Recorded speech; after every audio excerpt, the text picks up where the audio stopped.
That's okay. Good morning, fellow Toastmasters and potential Toastmasters. Welcome to today's show, Wake Up with Toastmasters. I am your Club Growth Director for District 115, Ken Richardson. And with me today is my co-host, Distinguished Toastmaster, past District Governor, Phyllis Tribby. Good morning, Phyllis. How are you? Still got a cold, Ken, but you know, one of these days it's going to be 90 degrees out and that cold will be gone. How are you doing? Doing well. Thank you so much for asking. I know what you mean. I saw that our weather is going to take a little dip here for the next few days and then hopefully come back up. And then, of course, I always expect around late February, mid-March, we're really starting to get back into inching up above 60, and that makes me happy. So I can relate to what you're saying. That's part of why we live in Las Vegas, isn't it?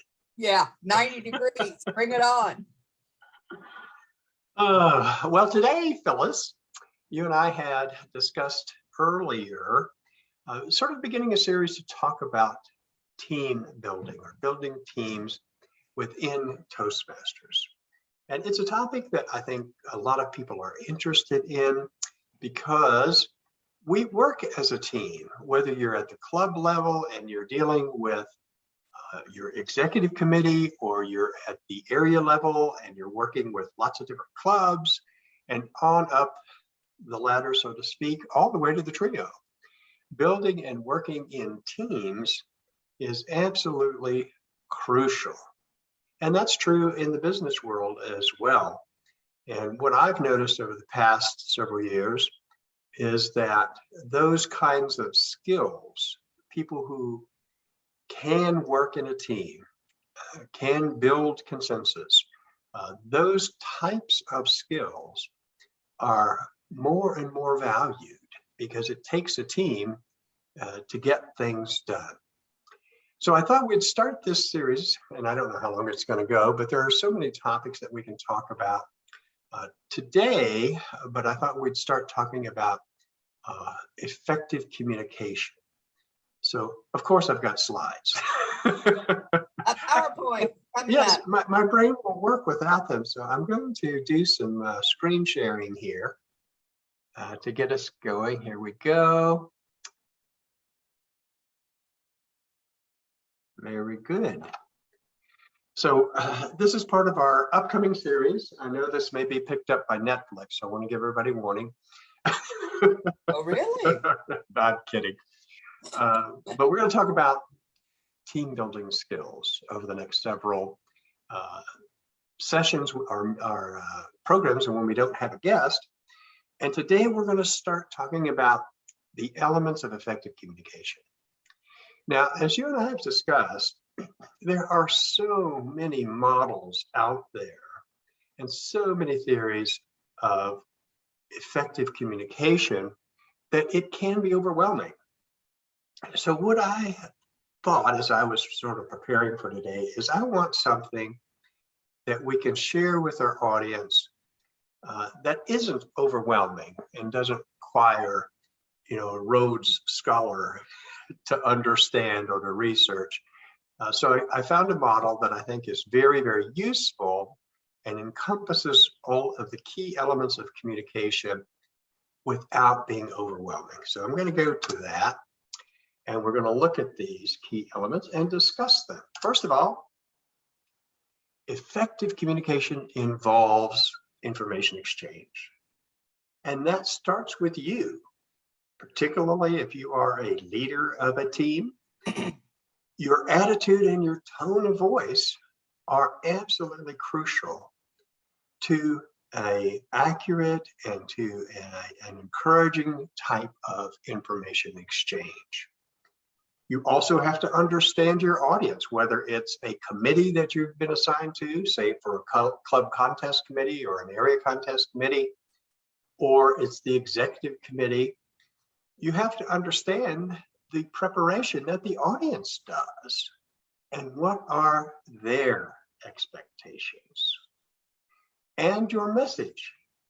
As the leader of this team, the message that you want to convey is going to do a couple of things.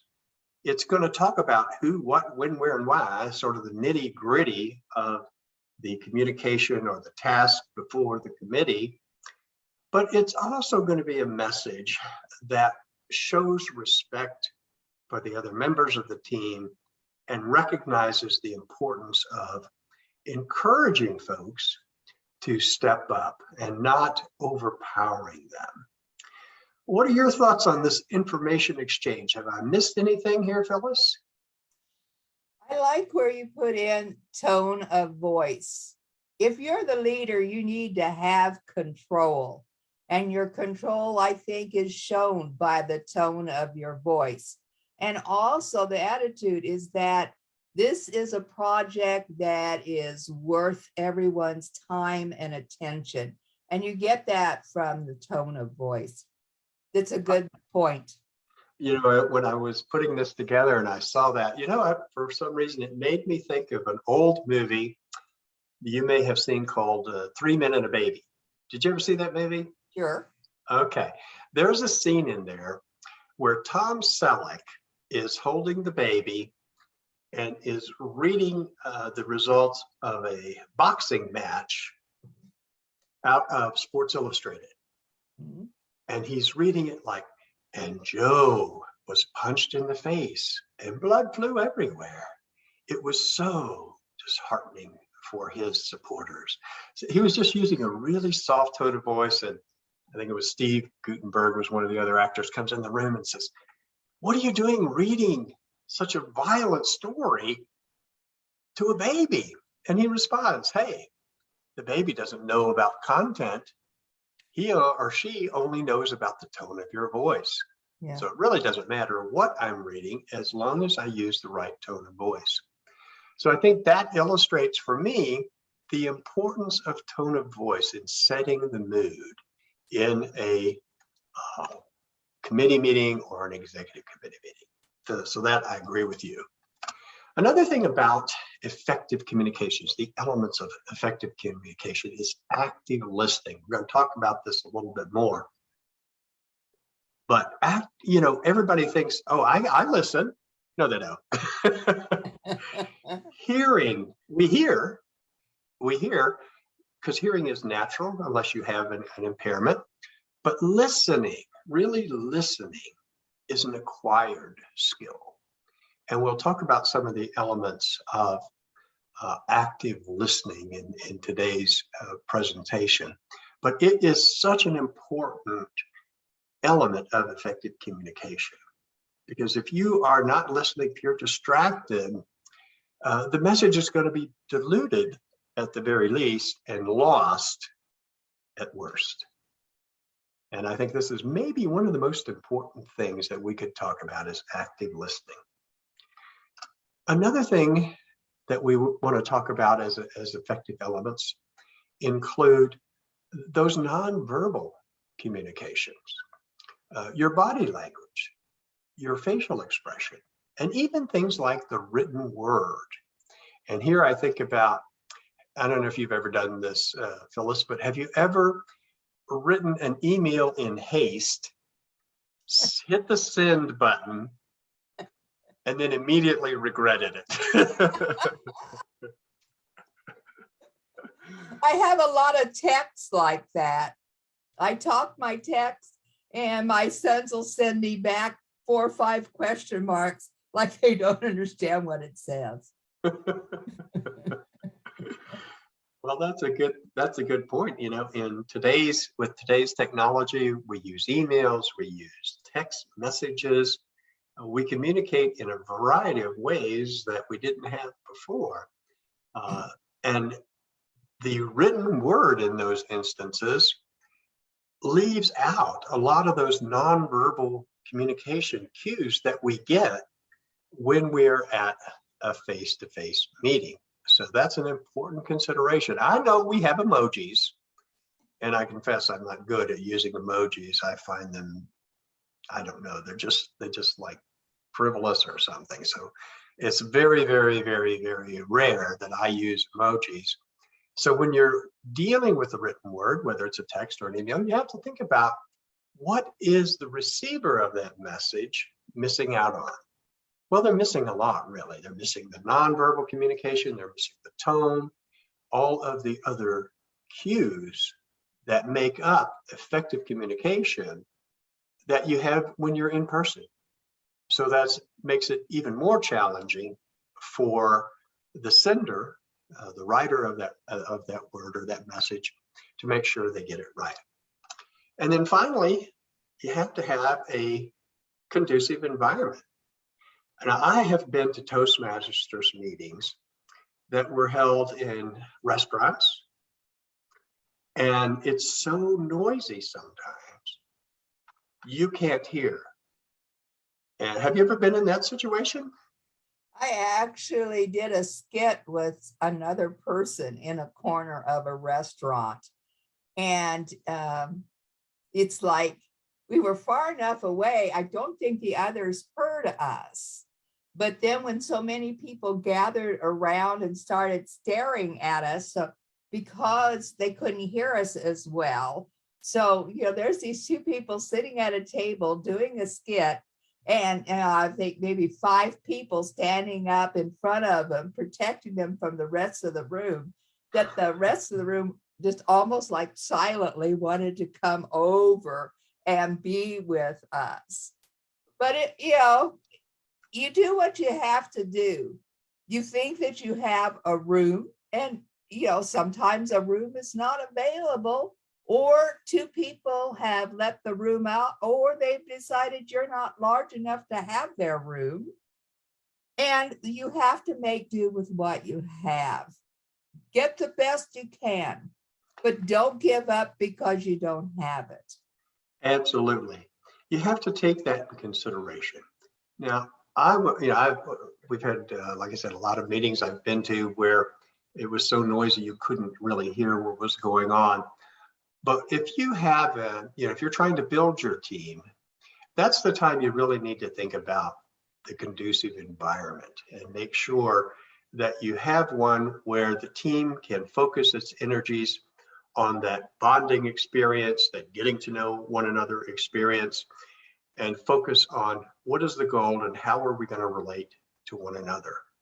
And here I think about some of the exercises that we've done as a trio. And as a trio, we've talked early on in our district success plan about our interactions and how we are going to interact with one another, how we're going to resolve differences of opinion. And those are very important tools that we'll talk about in another session about effective communication. I'd like to take a look, though, at active listening. And I have this picture here that I found that I really, really liked. And the thing that caught my eye is you have 3 folks listening to the team leader, and look how focused they are. With the exception of the woman on the left there, on the right, no, she's looking at the gentleman in the center. So, but they're clearly focused on what's going on in the meeting, and that's an important aspect of active listening. And as I said, hearing is natural, but listening is learned. And I know all the old jokes about married couples who, the husband never listens, he's watching the game on TV. Guilty, I've done that before. And I'm sort of, my wife may be saying something, and yeah, I'm kind of hearing her, but I'm not really listening. If I were really listening, I would turn off the TV, face her, and become engaged and focused in what she is saying. So focus is important. If you aren't focused on who's speaking and what their message is, you aren't actively listening. You may be thinking about how you're going to respond. Many of us do that. We're distracted, so we're thinking about not so much what they're saying, but we're preparing a response. And that's not focusing. And it's really tough to do. It's a learned skill to sort of clear your mind and focus on what the other party is saying. Don't interrupt. I'm sure everybody out there, and I, and you as well, Phyllis, have been making a discussion or starting a discussion, leading a discussion with the team, and you get interrupted constantly because you have someone in the room who wants to interject their opinion or express themselves, and that interruption can destroy the focus. The rest of the room is suddenly distracted because of the interruption, so your team misses out on a communications opportunity, an active listening opportunity because of interruptions. Have you ever had that happen to you, fellas? Absolutely. It's one of the things that I do or try to do when I'm giving a educational is that we're going to have plenty of time at the end. Please write down your questions, because what I have found is questions that interrupt a educational have nothing to do with the point of that educational that you're at that time. You know, it'll be about something that you will be covering. You just haven't covered it yet. And yet they interject questions. And it does put everybody off. Then the audience actually loses the place where you're at. And it's not conducive for learning. So questions are great. If you make it interactive, if you say anytime, ask a question, but about this particular item that I'm on or this slide that I'm on, I'm going to get to everything, or maybe tell them ahead of time all the things you'll be talking about, and they can ask questions as you go along. But questions that are out of content, that are not directly of to what you're speaking, is concerning, and it does kind of ruin the flow of presentations. Have any tips for bringing that the group's focus back together, particularly like an executive committee, without stifling the group's interaction later? How do you, for the interrupter, how do you? It's just like, oh, excellent point. And we're going to get to that in about 15 minutes, and we'll have a great discussion on it. Excellent. That's very good, Phyllis. I knew I could count on you. Yeah, try it and move it on. Yes, but what I like about your response is that it was non-abrasive. Oh. In some settings, if you respond, if you are the leader of a group, let's say the executive committee, I keep going back to that, and there's an interruption in the flow, the way you respond is going to determine the success of that meeting going forward. And you did it perfectly without being abrasive, saying, hey, Joe, stop interrupting me. This is important. That's not the way to do it, because that's going to put the person on the defensive, and it's going to make the rest of the room feel uncomfortable. But something like, Joe, that's a really great point. It's very important. Let's put that, on the back burner for now, and we will get to it later in the meeting. So that's a skill also, is learning how to respond to these issues going forward. Now, when you are in a position that it's time to, make a comment or what have you, that's the time then to ask questions. If the leader says, okay, do we have any questions or any comments? One of the things that you can do to make sure that you have been actively listening is to restate that question. As you need it, it clarifies. It's the same technique we use in table topics. If you want to make sure you understood the question, you're going to restate that question to make sure you got it, and also to give yourself a little bit of time. So this is a technique that I think is very, very useful in training yourself to be an active listener. You're focused, you're not interrupting, but when the time comes, you're going to ask questions and restate the answers as needed for clarity. Don't be judgmental. Have you ever been in a meeting where someone says, oh, I've got this great idea, and they present this great idea, and the leader of the group says, well, that's awful. Why in the world would we do? That's the dumbest idea I've ever heard of. Talk about a buzzkill. Yeah. And one of the things we have to do in Toastmasters is to promote communications, promote listening, promote creativity.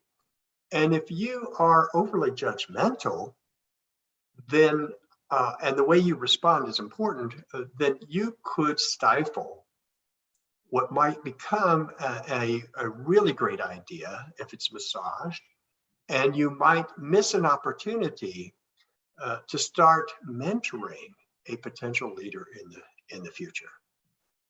Any comments about that? Yeah. As I say, you could always say it's a great idea, but maybe not right for this situation. Like you say, always be gentle. It makes it a much easier getting a long time. And I always think when I'm talking about these types of issues, go back to the way we do evaluations. We say something positive, opportunities for improvement, and then we end on a positive note. And that's exactly what you just described, is when you're talking about not being judgmental, it's okay to say, you know, Joe, I think that is a great idea and I love your initiative. Right now, however, we need to do X, Y, Z. So why don't we make sure we make a note of this so we come back to it later? But for now, let's focus on the issue at hand. So not being judgmental, but handling it correctly is very, very important part of active listening and keeping your team cohesive. Show that you're interested. Like in this picture, and this is another reason I liked it, you can see that these folks are interested. They're engaged in the conversation. And in a moment, we're going to talk about nonverbal, like body language. Look at the body language that these folks are exhibiting. Leaning forward, eye contact. You can tell that they are paying attention and they are interested and that they are focused. So I think that's a good nonverbal cue that shows you there's a lot of active listening going on here and not just hearing. And then finally, confirm your understanding. And the way to do this is when it's time for discussion and the leader says, the team leader says, hey, any questions? A good way to start that is to say, I want to make sure I understand this particular point. And that's a non-threatening way. You're not discarding the idea of the presentation, but you're confirming your understanding. I think all of these are skills that we don't naturally have, that we have to develop. Do you agree? I would say so. And I'm listening here to what you're saying, and I think about our awe counter in the club. It's like, do you just listen for ahs and ums and filler words, or are you listening to the presentation? So you want to be able to listen to the presentation and hear those words.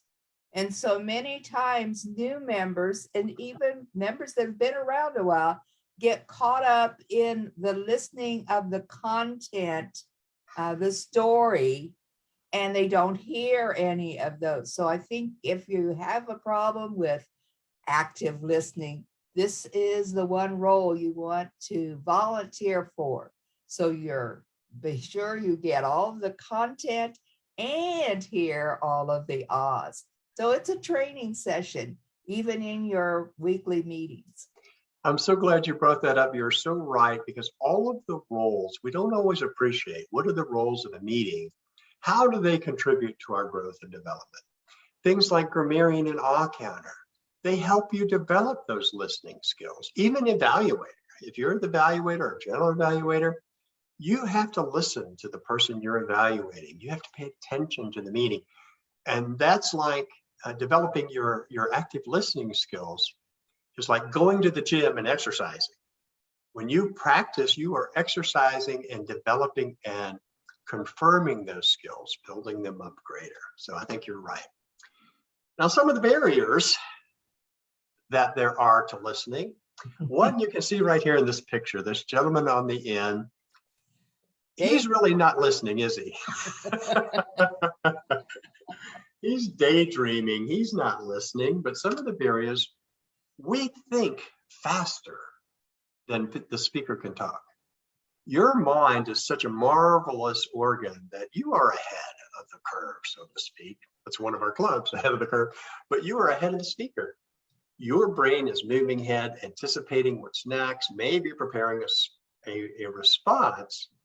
So that's something we need to be aware of, is don't get ahead of the speaker. Often too, we jump to conclusions. An opening in a meeting or a discussion with just a couple of sentences may lead us to exactly the wrong conclusion.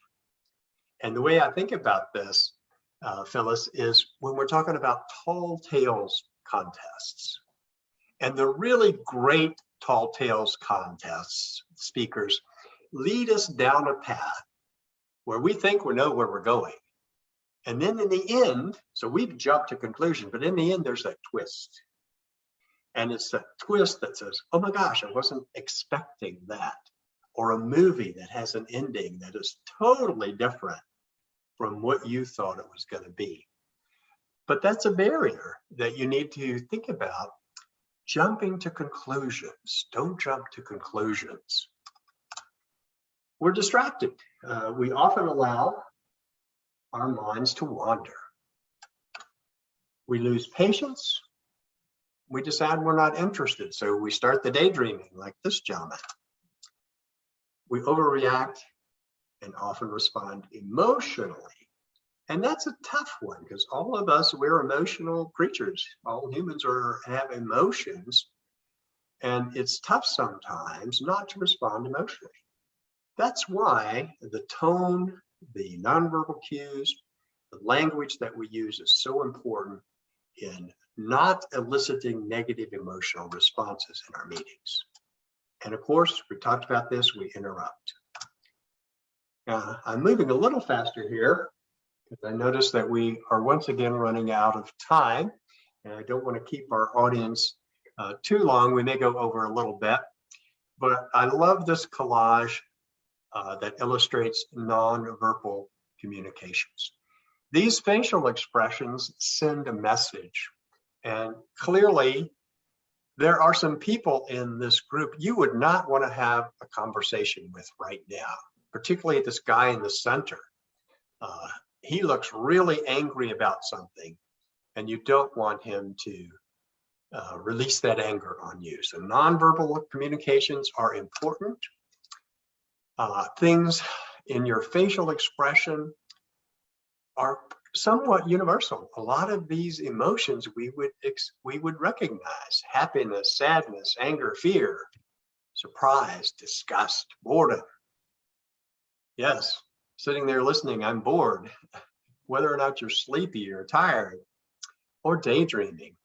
So all of these facial expressions, many of us can recognize. We don't have to say a word. I don't have to ask, this young lady, are you bored? I can see it in her face. You need to be aware of those. I'm reminded of the model that talks about communications and nonverbal communications. Body language in this slide, you can see, are the arms crossed or uncrossed? What is your posture like?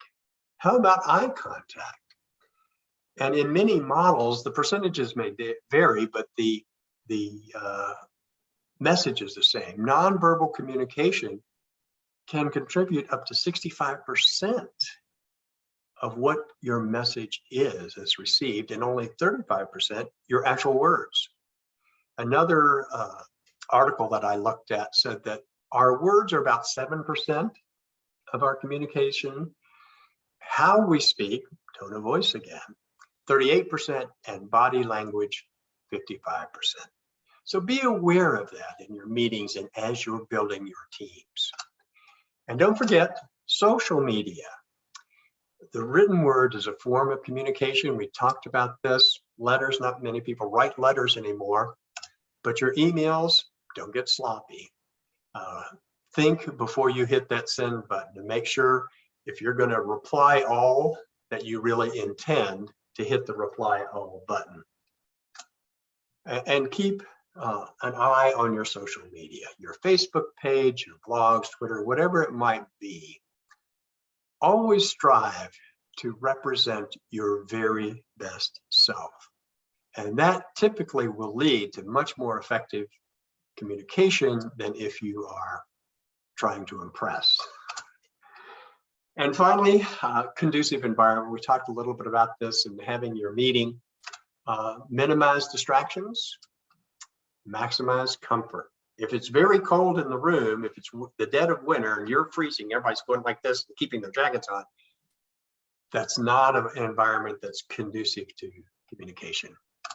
And as much as possible, make it stress-free. Have any final comments on that? We are right at 6:30. So I tell you, the thing I love about Wake Up with Toastmasters is the time just flies by.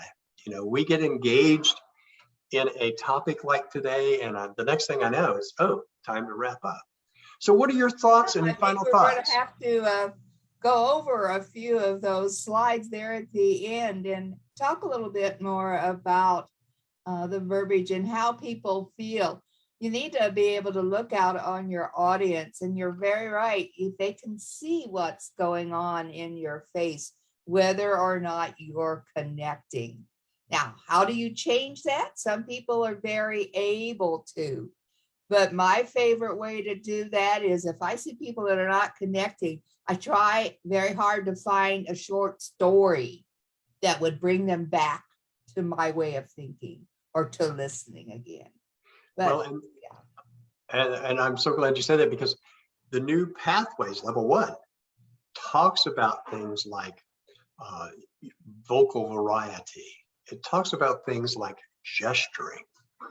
And all of that is very much inclusive of your facial expressions and what you're conveying to the audience. Well, I want to thank you today, Phyllis. This is great show today. I want to remind our audience, if you have any questions, you can send me an email at d115cgd@gmail.com. If you'd like to be a guest on Wake Up with Toastmasters, please shoot me an email and you'll be welcome to join us. We'll talk about your Toastmasters journey. We'll talk about your club or clubs or anything else that you find of interest that might be of interest to our Toastmasters. Coming up this Saturday on February 5th will be the District Executive Committee meeting. I think that starts at 9 o'clock. The agenda has gone out via our District Director, Carol Campbell. Coming up on the 12th of February, we have our Educational Enrichment Night. There are several classes you may want to look into. Those classes will be in the newsletter, which goes out today, February 1st. So that's something else to look forward to in your email. And let's see, game night is the last Saturday of the month. I don't think I've forgotten anything. Have I, Phyllis? Did I get it at all? To all your distinguished Toastmasters out there, we need coaches. Please contact Ken and volunteer to be a club coach. Absolutely. And also the other thing I want to emphasize, we are recruiting leaders for the new Toastmasters year that begins July 1. So if you are interested in being an area director, division director, club growth director, whatever it might be, please go to our website and there is a tab, Become a District Leader, and an application that you can fill out, and the leadership committee will get in touch. That's all we have for today. Thanks everyone for joining us. We will see you again on Thursday, and tomorrow our program, let's see, it's Jennifer tomorrow, Public Relations Manager. I'm getting a day ahead of myself. It's not going to be Friday tomorrow, right? It's going to be Wednesday, so that's Jennifer's day. So please join Jennifer, and we will see you on Thursday. Have a great one, everyone. Bye-bye. Bye.